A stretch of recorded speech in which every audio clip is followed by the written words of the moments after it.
So, what was I saying? So these agents didn't know any.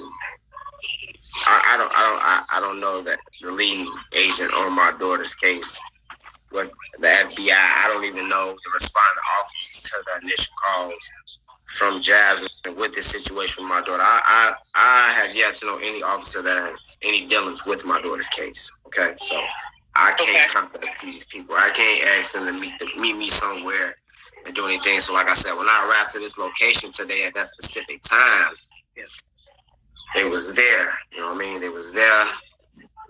They had it blocked off. There was multiple units. It wasn't just no one or two cars. It was about four cars. 2 officers to each car, so it was about 8 officers out there. And they wasn't regular Gary police officers either. These are not uniform cars. These are not uniform officers. These are officers in plain clothes, unmarked vehicles. The pictures I sent you, you see the unmarked vehicles. I can't make none of this shit up. And upon me exiting, the vehicle I had exited to get to the scene, I walked up to him with, I had some flyers present of my daughter missing, same flyers I had while I was doing my bid, spreading them out, pushing stuff out, just trying to get the awareness out there for my daughter. I had some flyers with me when I arrived. They looking at the Calumet River that's there. They looking at the drainage pipes. It's like three bright drainage pipes that look like water could possibly flow out of into this river. They're standing right over it, looking down into it. But mind you, it was nice for today, but it was still cold. So the water is frozen. You know what I mean? You can look down at the water, but it's so frozen in the ice. Everybody know how ice turn that white clear color to where it's hard to kind of see through it. It's like clouded, as if your windows was fogged type deal. That's how the ice is giving off the water, so you can't really see through the water. You know what I mean? Yeah. This thick ice. So, like I said, when I arrived, they looking over at the water, the drainage pipes. I walk up, and they ask me, like, who are you? Tell them who I am. No, scratch that. Let me rewind. When I arrived, because like I said, this is the scene that I got a tip about. They already here, so I pretty much assumed that they looking for my daughter. So I asked them, like I said, I had the flyers in my hand. I asked them, I say, are y'all looking for the 13-year-old girl that went missing around this area? And the officer said, who are you? Why, are you asking me this specific question? As if like I was already on to what their business was out there. And I follow.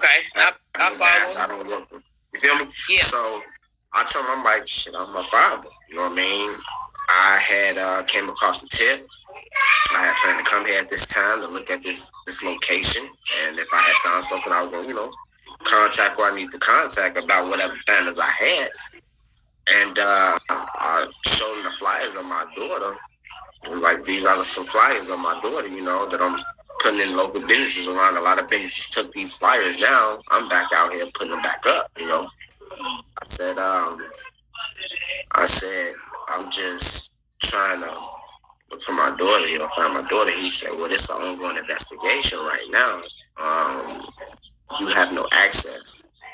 I know this is public grounds, but you have no access right now because it's an ongoing investigation. They had already hit the scene.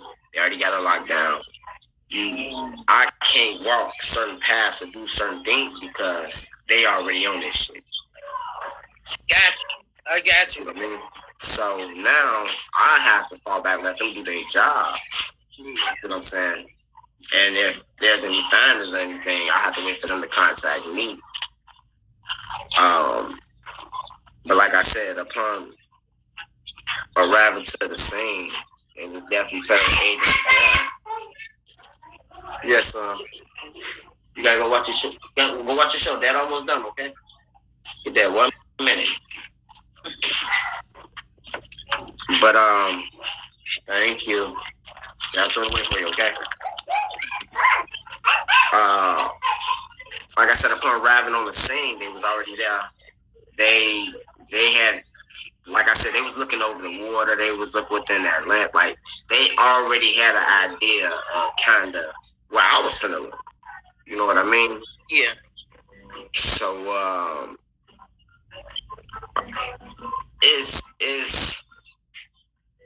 it kind of gave me a sense of relief because I know they watching. I know they actually trying to do something now. You know what I mean? So I'm not mad that I couldn't go and search and do what I wanted to do. Yeah. And who's to say whatever I might have found or whatever I might have found to, how I might respond.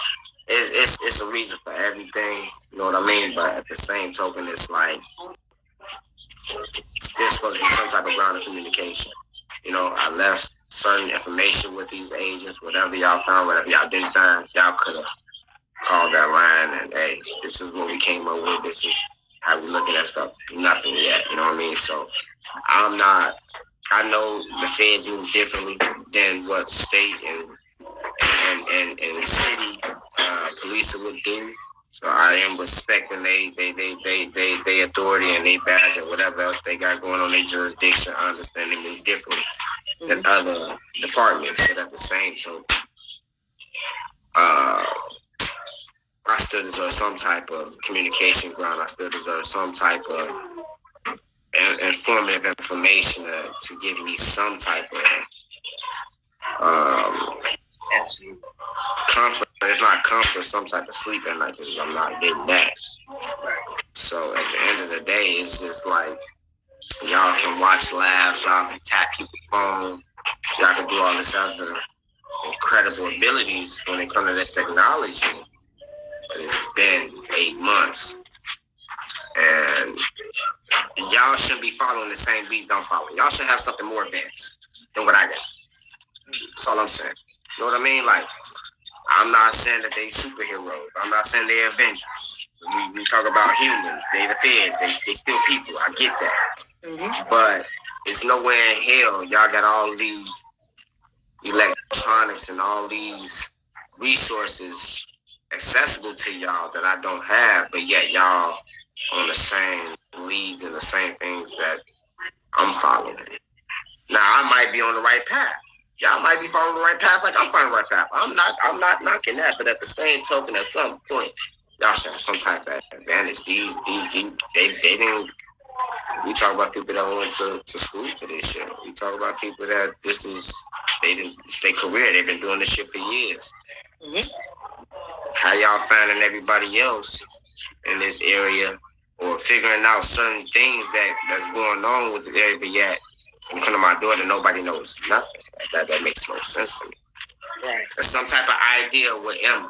There's some type of idea with all these other people that's missing it, the cause behind it. It's all speculation and alleged and theories and stories behind my daughter. The only factual proof I have behind my daughter is how she been molested and raped and mistreated and environment to stand her well-being was wrong. Everything I got behind my daughter that's factual basis is fucked up. And everything outside of that is alleged. The story is not for sure. It's hearsay. You know what I mean? So at some point, it's just like, we got 10 days. We got 10 days. Yeah, that's 8 months from June.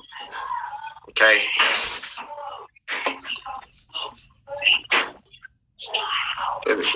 8 months. That's 8 months from June. Yep. From what I'm counting. I'm not going off what her mama said that she could possibly be lying about this August date. I'm going off of what other resources that they don't have no reason to lie to me. These kids went to school with my child. They have no reason to reach out to me and say, hey, my daughter went to school with your daughter. They was friends. My daughter has not heard from your daughter since the last day of school. They have no reason to lie about it. Like, I mean, it makes no sense to me. You know what I mean? Not disclosing the child name, not disclosing their name, just giving me straight facts. Hey, this the last time my child heard from your child, and my child's supposed to be your child friend. Last summer they was kicking the Willie and Bobos. This summer she ain't heard from that. So I just want to put that in your ear, my brother. I appreciate that, brother.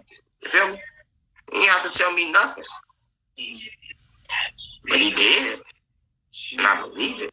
Because I don't know that man from a can of paint. He don't know me from a can of paint.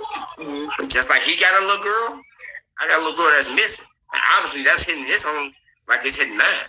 You feel what I'm saying? So obviously let me let him know at least what I know. I ain't got nothing to do with the situation. But yet, if all these people outside the situation is putting in all this effort, this work, how the fuck as the mother you doing what you doing? I was on live last night for like in the 4 hours. 4 hours straight. Hey, tapping my live. Tapping everybody else shit. You holler at ABC 7, Channel 5, Channel 3. Talk to Bell, you talk to Casey. I left the nigga that you made the baby with. I'm just gonna sit my team. That ain't happening. So at the end of the day, it's like, at some point, like, come on now. Come on now. So, this, like I said, this location is where the apartment my daughter went missing from. Says about, she was driving 2 to 3 minutes up the road. He was walking. Okay. Because I said less than 10 minutes, but I wasn't sure. Right. It's about, it's even shorter than that. It's even shorter than that. So it's about 2 to 3 minutes. It's right up the road. She's off 19th. This bridge is in between 22nd, because 21st is like a little cutoff. It's like a little cutoff road to where it leads up to that bridge. It's an abandoned school off of that cutoff. And I'm talking off of Malcolm X Drive. Okay. That's got to be Dunbar Pulaski School. Middle school. Dunbar Pulaski is no Dunbar Pulaski. It's not. It's actually right up the street from their house. Okay, someone said old car. This is This is Benjamin Franklin. Oh, okay. It's off of Malcolm X Drive. It's an abandoned school called Benjamin Franklin. Okay. All right. I'm now this Benjamin Franklin. Hold on, wait. The Benjamin Franklin is off of like 30th. This abandoned school is after the bridge, after you cross over the bridge. Okay. So there is another school and there's a church. So it could be Carver. That school right there could be Carver. I'm not familiar with it, but I know there's the Baptist church right there off of that bending road right before the bridge, which is 21st and Malcolm X Drive. So when you get past this church and this bending road that leads off into Malcolm X Drive to this bridge, literally, like I said, it's got to be 22nd, between 22nd and 25th. You're going to come to this bridge. When you come to this bridge, directly under that bridge is I-85, I-95, I-89, whatever that, I-65, whatever that E-way is right there. TT, baby! I'm sorry, I got my niece bothering me. Go ahead. I'm on the phone. This expressway is right up under this bridge that you lead to right off of this bend from this church off of 22nd. Okay? So when you get to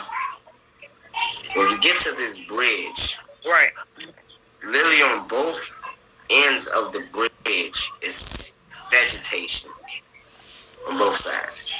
Oh wow, on both sides? Right, it's a trail that leads through out this vegetation. But literally, before you get on top of this bridge, like right before the bridge, is nothing but vegetation. Right after the bridge is nothing but vegetation, meaning that there's nothing but trees, grass, field, straight field, nothing but vegetation. field and a path and a road. But if you go right off of the bridge, as soon as you come down the bridge, I want to say it's within like 30 to 40 seconds of coming down this bridge. If you look to your right-hand side, if you're going over the bridge, coming from 21st Way, going down to 25th. If you go over this bridge and you get by this vegetation, if you look to your right-hand side, there's a slight road angled off. It doesn't have no gate, no change to it. You can just drive your car right on through it. And it leads along that river. Oh, really? Okay. Yeah. And I had seen that, but like I said, these agents, they was on this location. So certain things I wanted to go and see for myself, I couldn't go see for myself. I gave them what information I knew and just hope that they followed it. You know what I mean? Like I said, it's been about, I was there from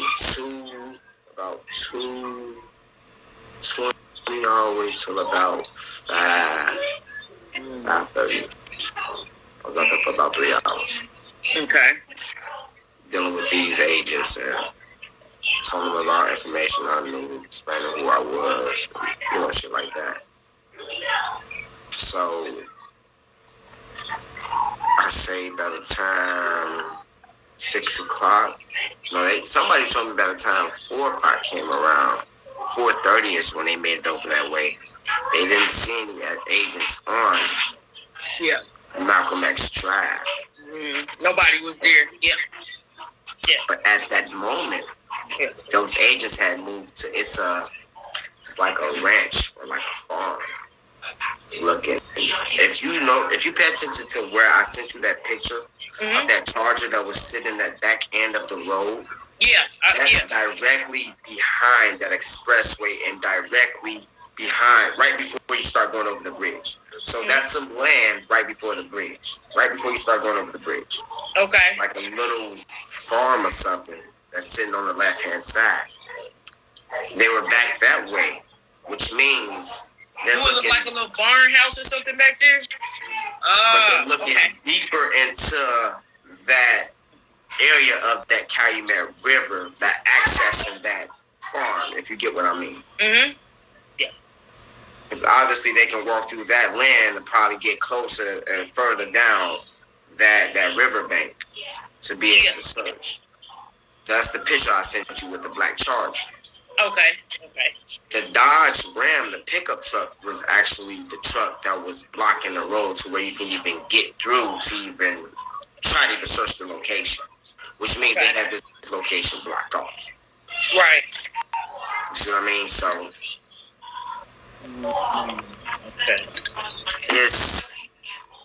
it's just a lot of it's a lot over in that area.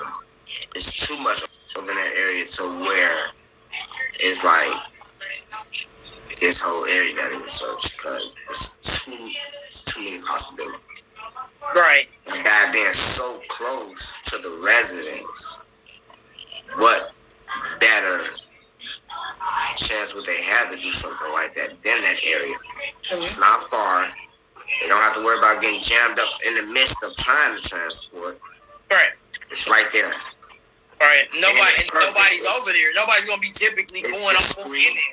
Right. It's discreet. It's ways that you can turn off into a road, kill your lights, and do whatever you're gonna do and get up out of it. Like, it's just too convenient. And I'm gonna just be real with you. When I got over that, the environment, the energy, it was different from me.